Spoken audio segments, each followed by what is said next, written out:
Thanks, Nick. This is Call K on BBC Radio Scotland with a special investigation this lovely Bank Holiday Monday. Now, you may or may not have heard of it, but a condition called Lyme disease is becoming increasingly common in Scotland. It can be picked up through sheep ticks, if you're a lover of the great outdoors. If infection occurs, it's treated by a short course of antibiotics, which the medical community largely say is sufficient to deal with all symptoms. But a growing number of sufferers say they continue to have serious and sometimes debilitating negative effects long after they've been treated for the disease by the NHS. So if it's something that's affected your life or people in your family, I want to hear from you. 0500 92 95 00 is a number you can text on 80295 or you can email on callk@bbc.co.uk. What happens when you and your doctor disagree over your treatment? Is there anything you can do? Now, this investigation this morning has been carried out by Richard Baines, who is with me in the studio. Richard, how did you first become aware of this? I came across it through a climbing and mountaineering website. That's one of the things I do is climbing and mountaineering in my spare time, something I'm interested in.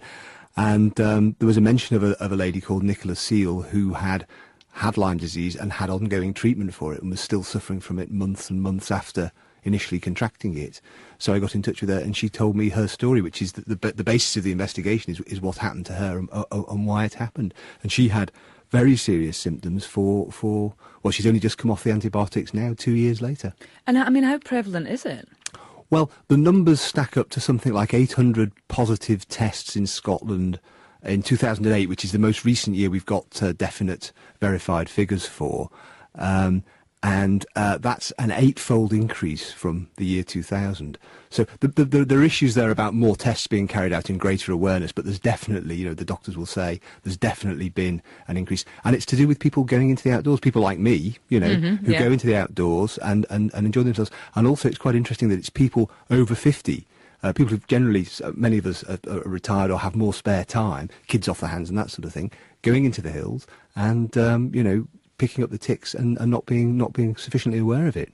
And so because there are more instances, is there also a building controversy over the treatment? Well, inevitably, yes. If you've got some patients, even if it's only 2 or 3% of patients who are unhappy about the treatment, then the more patients there are, then there'll be more people, and they sort of grow in a pool because then they continue to be dissatisfied and unhappy about the treatment they have. And some people have told me that they've had symptoms for many years and not been unable to get treatment. And what kind of symptoms are we talking about? Well, we're talking about a lot of them are fatigue symptoms, but there's one lady who told me that she'd actually ended up being confined to a wheelchair because her legs wouldn't work properly, that kind of debility. Some of them are more generalised symptoms, but I have heard people reporting quite severe acute symptoms. Potentially very serious stuff. Well, that is the main stuff of your investigation, that controversy over the treatment. And I know that in America it's been a major issue, and you'll tell us a bit about that maybe later on. But for the moment, this is Richard Baines' investigation into the battle over Lyme disease. On a beautiful sunlit morning here in the Highlands, surrounded by snow-capped mountains, it's difficult to believe that crippling illness could be caused by enjoying the great outdoors. Nicola Seal, who's 36, was an active climber and hill walker. Then she was bitten by a tick while she was on holiday on the island of Rum. I saw a couple of ticks on my leg. I saw one, I picked it off. About 24 hours later, I noticed a tick attached to me. I just scraped it off with my fingernail. I mean, I'd never been ill before, and I just thought nothing of it, really. Lyme disease is a tick-borne illness which is increasingly common in the UK, and in Scotland in particular. The normal treatment for it is around a month's worth of antibiotics. But Nicola, who lives in Aberdeen, suffered from crippling symptoms after she had had 2 courses of the drugs. It's like kind of having a really bad hangover and a really bad cold. It resulted in me having this, what they call a myopathic gait, which is where your knees turn inwards and your legs kind of flop forward. You don't have much control. And then sometimes it was so bad that I couldn't actually walk at all and I'd have to crawl around the house. This extreme fatigue where just going up the stairs was such a big thing. The treatment she had is easily enough, according to the National Health Service, to clear the Lyme bacteria from her system. But now, almost 2 years after that tick bite, Nicola is still recovering from her debilitating illness. She says it's been caused by the continuing presence of the Lyme disease bacteria in her body. So this is my amoxicillin, and this is my azithromycin. And I'll take the azithromycin is 1 tablet twice a day, and the amoxicillin is 1 tablet 3 times a day. They're the antibiotics I've been taking just recently. She only stopped taking the antibiotics earlier this year. Long-term treatment with drugs for patients such as Nicola has become a source of controversy within the health service here in Scotland and across the UK as it struggles to settle the battle over Lyme disease. So, what is Lyme disease? How common is it? How likely are you to catch it? And how common are problems like Nicola's seals? Dr Andrew Seaton is a consultant in infectious diseases at Gart Naval Hospital in Glasgow. He treats patients with Lyme disease from many areas of Scotland. Lyme disease is an infection which is passed on to humans by the bite of a hardback tick. These ticks are usually associated with deer.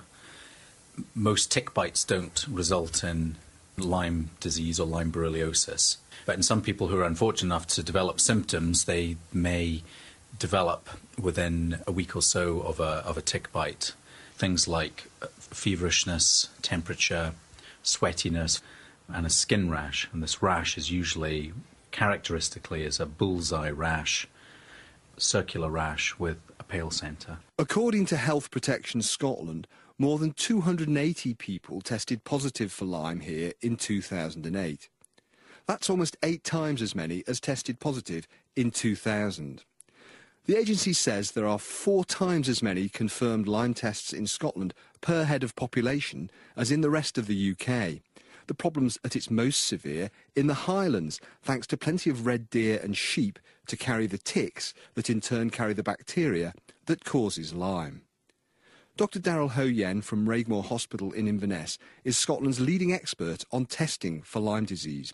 He explained why, until this winter at least, Lyme had become more common. More and more people are going into the countryside and being exposed to tick bites. We've had a series of mild winters, and when you have a mild winter, the tick is wandering around the forest for most of the year. So in the past, we used to expect tick bites and samples for investigation, say between April and October. Whereas now people are coming in with tick bites all year round. The group with the most infections were the 60 to 65-year-old age group in males and the 55 to 65 age group in females. These are the groups that are retired, who have more time to themselves and are going into the hills and obviously have greater risks. Walkers and climbers in Glencoe that I spoke to were fairly well aware of the disease. Tick-borne infection generally causes anything from flu symptoms to sort of serious neurological defects. I think there are a lot more ticks around, and I carry a thing in the summer now to remove them. You get it from sheep or something, they're ticks. That's all I know. Nasty, unpleasant little creatures that blow up to 3 times their size with your blood. I'm certainly quite keen to know about it because I'm a tick magnet. My personal record was 12 in one day. That's about it. I've had one on my eyelid before. Only a small proportion of ticks carry the illness, and doctors say removing a tick within 24 hours of being bitten will prevent infection. So Nicola's seal is one of just a small number of those bitten by ticks who get Lyme, and complications such as hers are much rarer still. But campaigners on behalf of such patients believe their number is growing. Stella Hewish-Shires chairs Lyme Disease Action, a UK-wide organisation campaigning for better treatment and understanding of the illness. I asked her how many people were likely to be in Nicola's position. There are thousands across the country. This is also people who are not diagnosed, who should be diagnosed, who've got clear symptoms, who've had the rash, who just either don't get tested or don't have a positive test. Whatever number you have being infected in each year, a proportion of those cases are not going to be cured, and so the numbers are escalating and are rising. They're basically accumulating. I think in Scotland there will be hundreds of cases. In the USA, a bitter struggle known as the Lyme Wars has been going on for decades. Peter Lipson is a doctor in Michigan who has written about the conflict.